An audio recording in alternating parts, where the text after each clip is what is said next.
खूनी काली बाघिन से सफेद शेर ने लिया अपने बेटे का बदला। एक खुशहाल जंगल था जिसका राजा एक सफेद शेर सिम्बा था।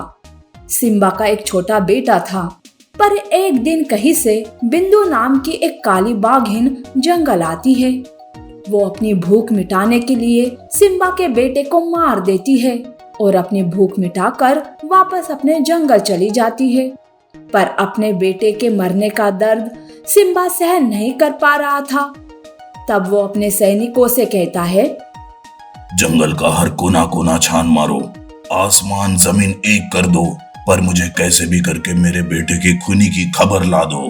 ध्यान रहे वो मुझे जिंदा चाहिए, मैं खुद अपने हाथों से उसे मारूंगा। सिम्बा के 4 शेर सैनिक थे। वो चारों खूनी के बारे में पूछने लगते हैं। ऐसे में उन्हें तोते की मदद से बिंदु के बारे में पता चल जाता है। इसकी खबर वो सिम्बा को देते हैं।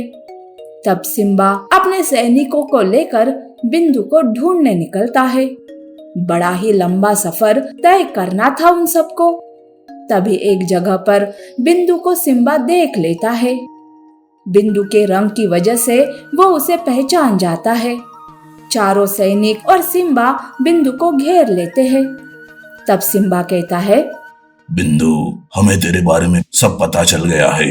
अब तू मेरे पंजों से बच नहीं सकती। तुमने मेरे बेटे को मारकर अपनी मौत को ही दावत दे दी है। बिंदु कुछ कहने से पहले ही अपने मन ही मन सोचने लगती है, मैं अकेली इन सब से जीत नहीं सकती। फिलहाल यहाँ से भागना सही होगा। बाद में एक एक करके सबको मार दूंगी, तभी तो मेरे जान से खतरा टल जाएगा।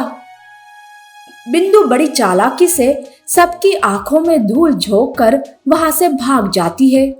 सिम्बा और उसके सैनिक बिंदु को देख नहीं पाते।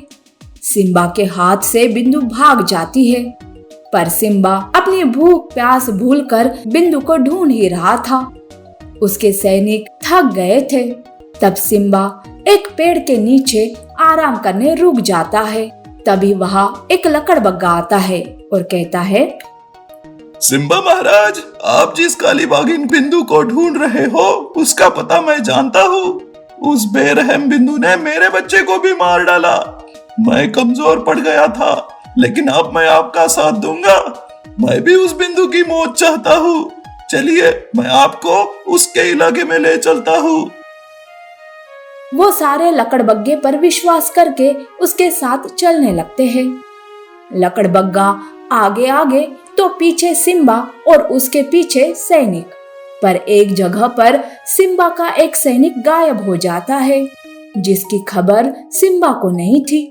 थोड़ी देर के बाद सिम्बा का दूसरा सैनिक भी गायब हो जाता है। चलते चलते काफी देर हो जाती है, पर बिंदु का कोई पता भी नहीं चलता।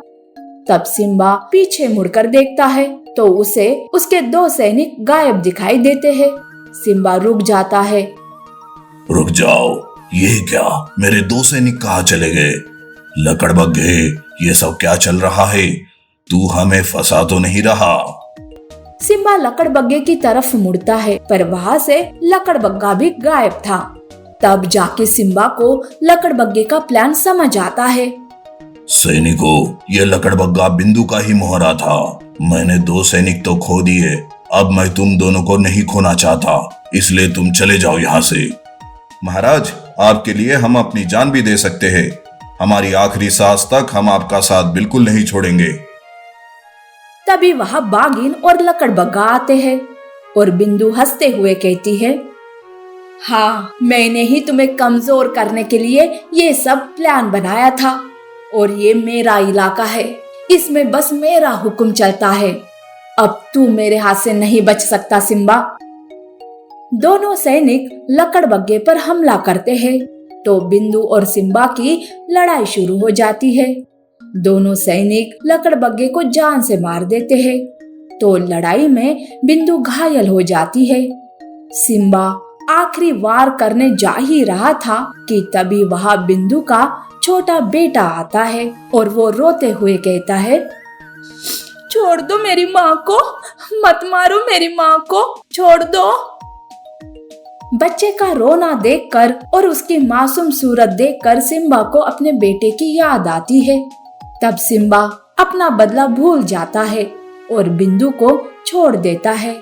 सिम्बा चाहता तो वो बिंदु के जैसे ही बेरहम बनकर बिंदु और उसके बेटे को मार सकता था, पर उसे बच्चे पर दया आती है और जब ये बात बिंदु समझ जाती है तब उसे अपनी गलती का एहसास होता है। उसे पछतावा होता है और वो रोते हुए कहती है, मुझे माफ कर दीजिए महाराज, मैंने आपके मासूम बेटे को मार दिया, आपसे धोखा करके आपके सैनिकों को मार दिया, पर आपने सब कुछ भूल कर मुझे छोड़ दिया। आपके जैसे दयालु राजा मैंने आज तक नहीं देखा। देखा बिंदु, जीने के लिए हमें शिकार करना पड़ता है, यह जंगल का नियम है, पर हमें किसी मासूम की जिंदगी छीन लेने का कोई अधिकार नहीं। ये बात ध्यान में रखना और बेटे के साथ खुश रहना। सिम्बा बिंदु को माफ करके अपने 2 सैनिकों के साथ वहां से अपने जंगल वापस आता है। बिंदु को भी उसे उसकी गलती समझ आती है और वो अब सबके साथ अब अच्छे से रहने लगती है। अनाथ बाघ की माँ घोड़ी। एक बार की बात है, एक अनाथ बाघ का बच्चा जंगल में अकेले घूम रहा था। तभी उसे एक खूंखार शेर देख लेता है। शेर बड़ा ही निर्दयी था, उसे किसी भी मासूम जानवर पर दया नहीं आती थी। उसे तो बस अपनी भूख मिटाने से मतलब था। शेर बाघ पर हमला करने उसके पीछे जाता है, पर ये सब उसी जंगल में रहने वाली घोड़ी देख लेती है। अरे ये शेर भी ना पता नहीं कब सुधरेगा, बेचारे मासूम बच्चे पर भी उसे दया नहीं आ रही। अब तो मुझे ही कुछ करना होगा। तब घोड़ी शेर को पीछे से अपने पैरों से मारती है। ऐसे में बाघ का ध्यान शेर पर जाता है। बाघ शेर को देखकर पेड़ के पीछे छुप जाता है। घोड़ी शेर को समझाने की कोशिश करती है, पर वो समझने के लिए तैयार नहीं था। तब घोड़ी शेर से लड़ाई करने लगती है। घोड़ी के मार की वजह से शेर घायल हो जाता है।